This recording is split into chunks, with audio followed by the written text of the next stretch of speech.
I enjoy taking ideas out of my own head and money out of my own pocket to be able to create a business. And at Ameritrade, we started with the low price and low cost of operation. With regard to the bison business, there's very, very much of a similarity. We really have to control how we feed the animals, because how you feed the animal, how you process the animal, and how you cook the meat will determine whether you're going to have a pleasant experience.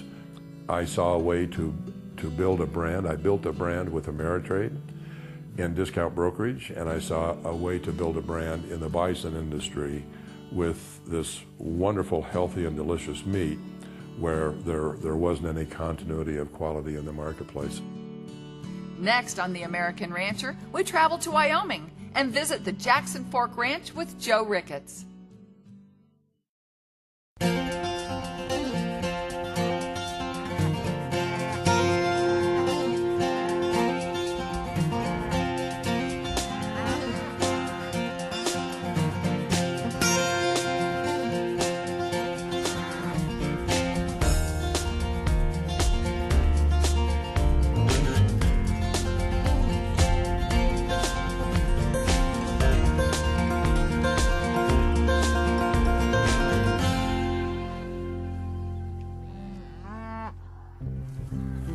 Hello and welcome to today's show. We are in the great state of Wyoming at Jackson Fork Ranch of Joe Ricketts in some gorgeous country. Mr. Ricketts is a highly successful businessman with many years of accomplishment in the financial world. He also has a passion for ranching. We'll get to know him on this episode of The American Rancher. I'm Pam Minnick. Stay with us.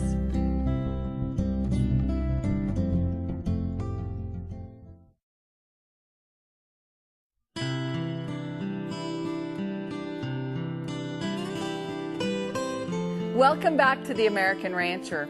Joe Ricketts began his career in the financial services business back in the late 1960s. A company he founded later evolved to the investment firm TD Ameritrade. We're pleased to join Joe on his Wyoming ranch, where he enjoys a great life here in the big country.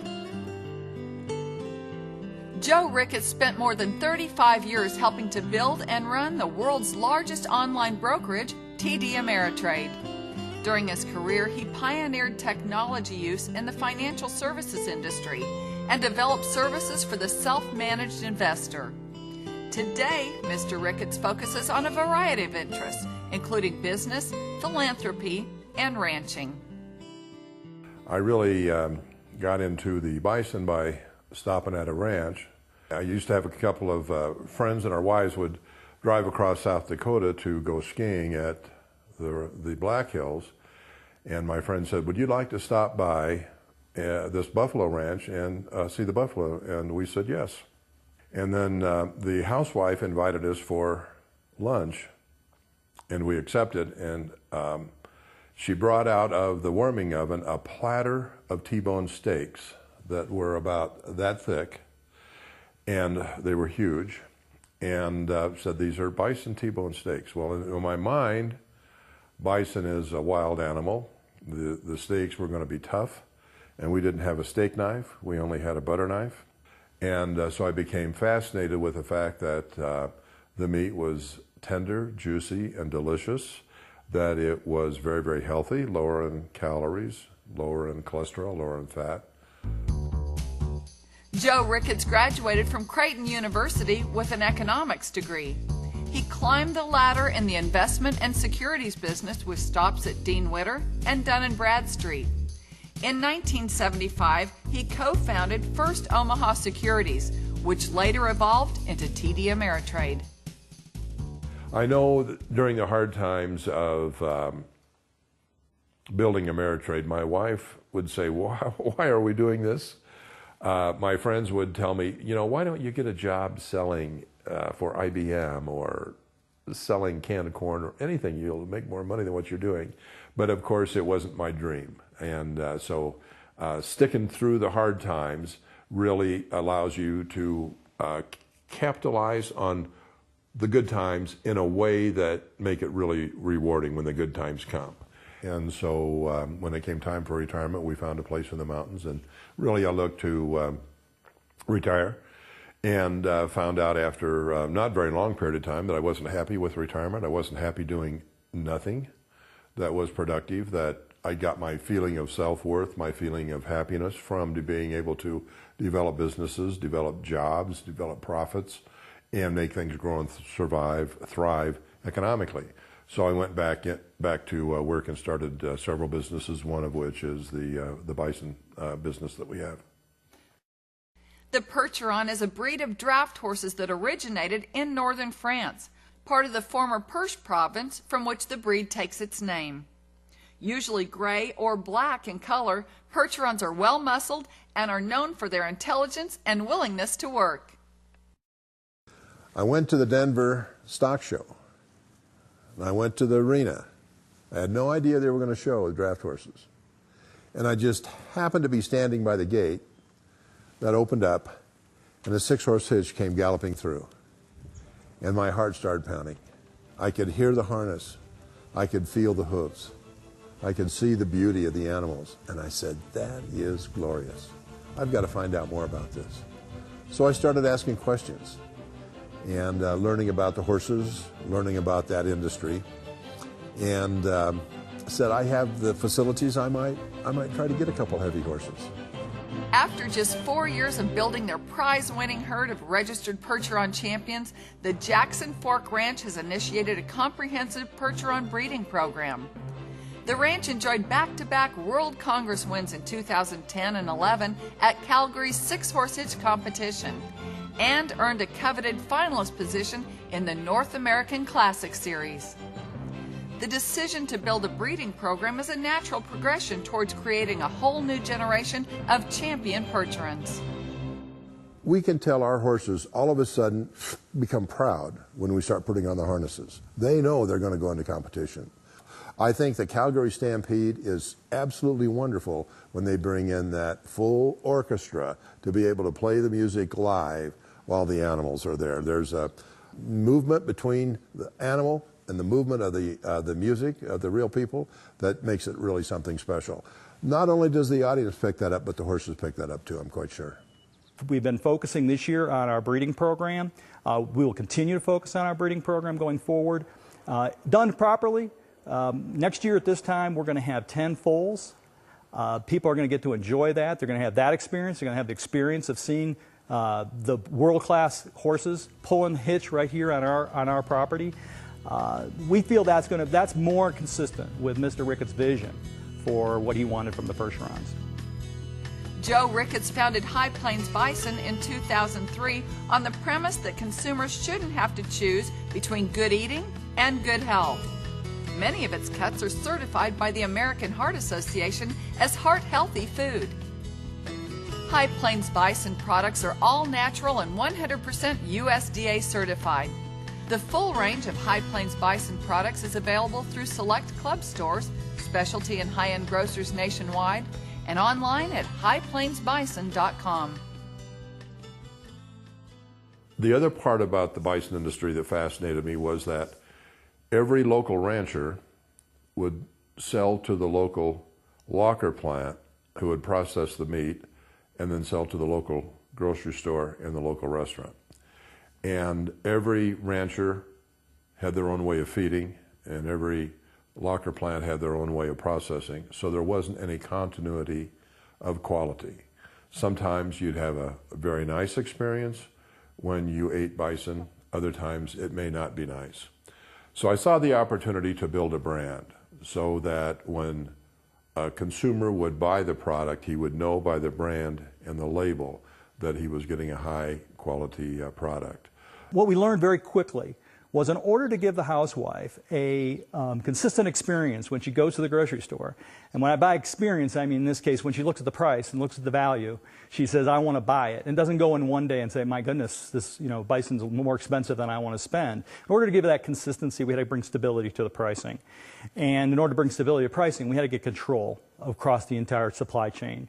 And that meant starting right from calving, from the birth of the animals, really from the breeding of the animals and the birth of the animals all the way through to the processing.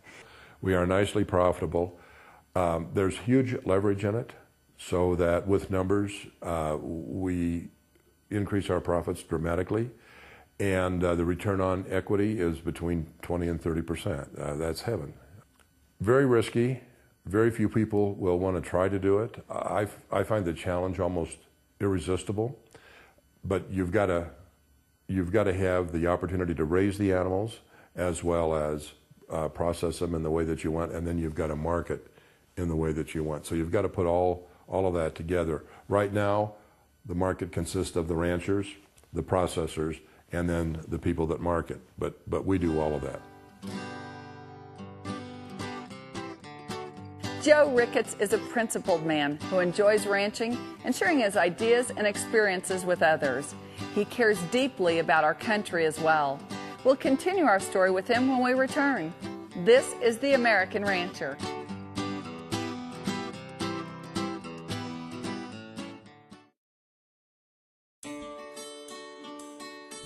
From all of us here at Superior Livestock Auction in the Fort Worth, Texas office, we'd like to wish you and your family a very happy Thanksgiving.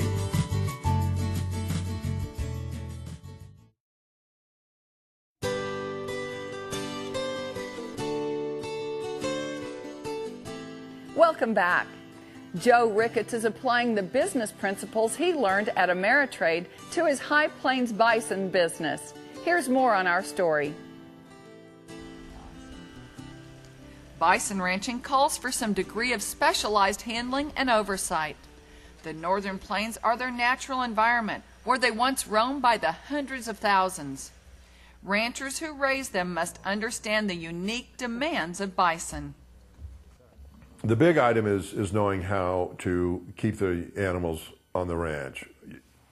You can't build a fence big enough or strong enough to contain a bison bull or contain bison. So the thing that we learned was that if you keep the animals happy with enough water and with enough food and room to roam, they have to roam, they have to wander around. You can't put them in a confined area. That if they're happy with those three things, they're never going to touch your fence. So we have been able to keep him in certain areas with just 3 strands of electric fence. They're trained to respect the electric fence since they're little, so they don't break it. And then when the steep snow, like last year, we had about 4 feet of snow. We had to blow pads so we can feed them. But it's yeah, it takes, some days it could take 12 hours to go through the day, just be moving snow and feeding animals.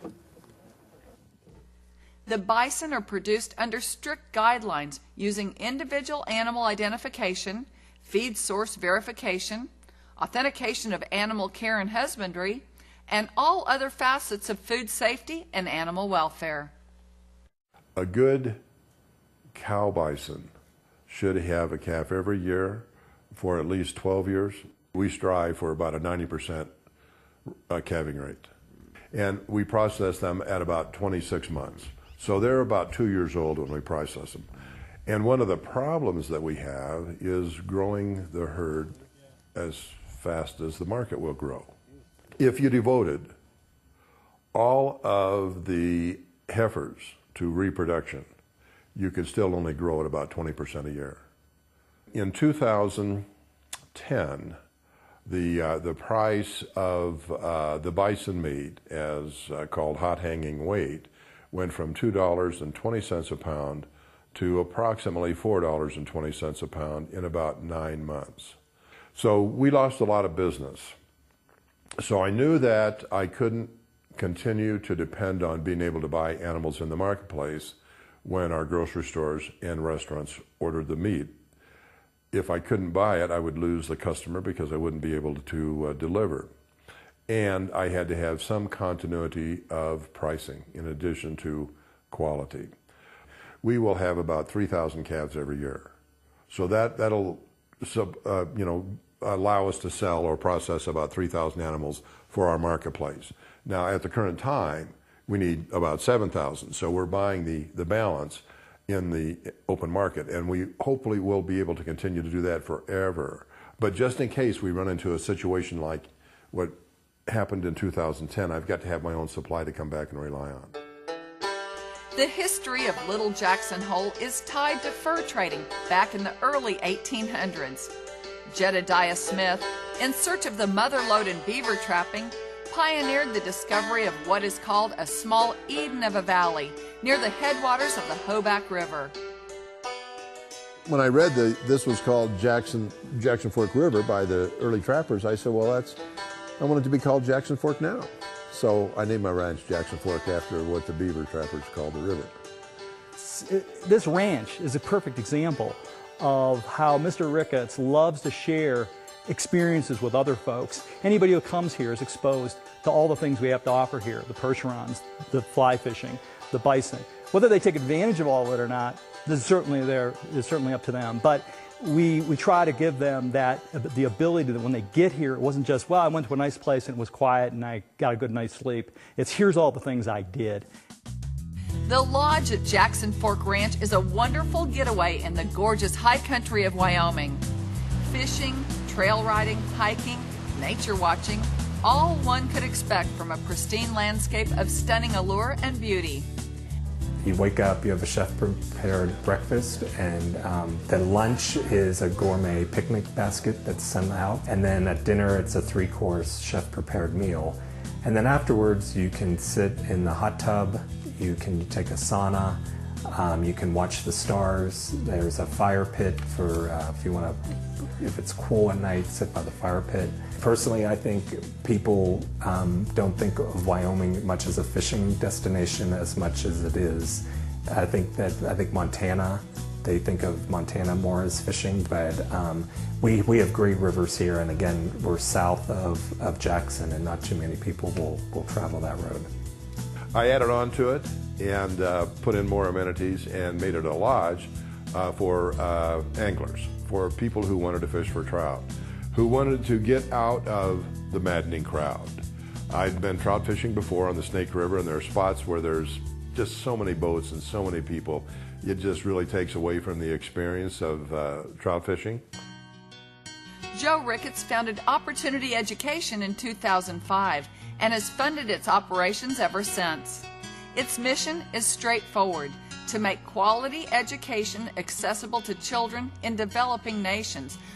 Opportunity Education has to date touched the lives of some 500,000 students attending nearly 1,000 schools in 11 countries in Africa, the Middle East, and Asia.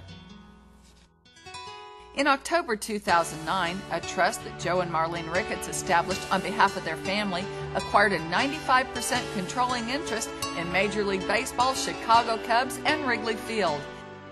Joe Ricketts has no direct involvement in the team's day-to-day operations. His son, Tom Ricketts, is Cubs chairman, and his 3 other children, Pete, Laura, and Todd, serve on the board of directors. Like many folks you meet from the Midwest, Joe Ricketts is a principled man that values a sound work ethic and responsibility. He cares about his family, his country, and truly loves the wholesomeness of ranching. It's a wonderful business for me to leave to my grandchildren. My children are already in their 40s, so I call them kids. But you know, they're at their peak. They're already in their careers. They don't need anything. But for my grandkids that are still coming along, this bison business can be grown through generations, both horizontally and vertically. So it's going to be a wonderful asset for me to leave to my heirs, rather than a bond portfolio or something of that sort. The United States is unique. Hopefully we're not getting into a position where we lose that, but you got to pursue your own goals. We're the only nation that ever has said pursuit of happiness is important to our citizens. So people need to take advantage of that and pursue their happiness, whatever it may be.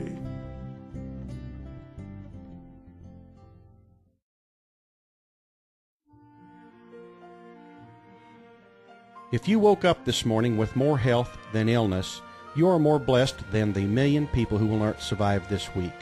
If you have never experienced the danger of battle, the loneliness of imprisonment, the agony of torture, or the pains of starvation, you are ahead of 500 million people in the world. If you can attend a church meeting without fear of harassment, arrest, torture, or death, you are more blessed than 3 billion people in the world. If you have food in the refrigerator, clothes on your back, a roof over your head, and a place to sleep, you are richer than 75% of the world. If you have money in the bank, in your wallet, and spare change in a dish somewhere, you are among the top 8% of the world's wealthy. If you hold your head up with a smile on your face and are truly thankful, you are blessed because the majority can, but most do not. If you can hold someone's hand, hug them, or touch them on the shoulder, you are also blessed because you can offer the healing touch. If you can read the highway signs on your travels this week to Thanksgiving, you are more blessed than over 2 billion people in the world who cannot read at all. From all of us here at Superior Livestock Auction, have a safe and wonderful Thanksgiving week. Have a great day. Don't forget to count your blessings and pass this along to everyone and remind them how blessed we really are.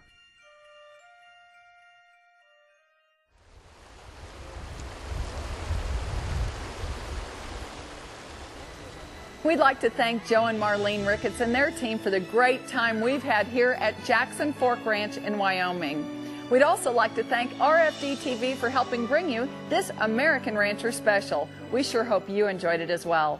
To find out more about us, visit our website, theamericanrancher.com, or check us out on Facebook. We'd love to hear from you. I'm Pam Minnick. Thank you for joining us. We'll see you next time.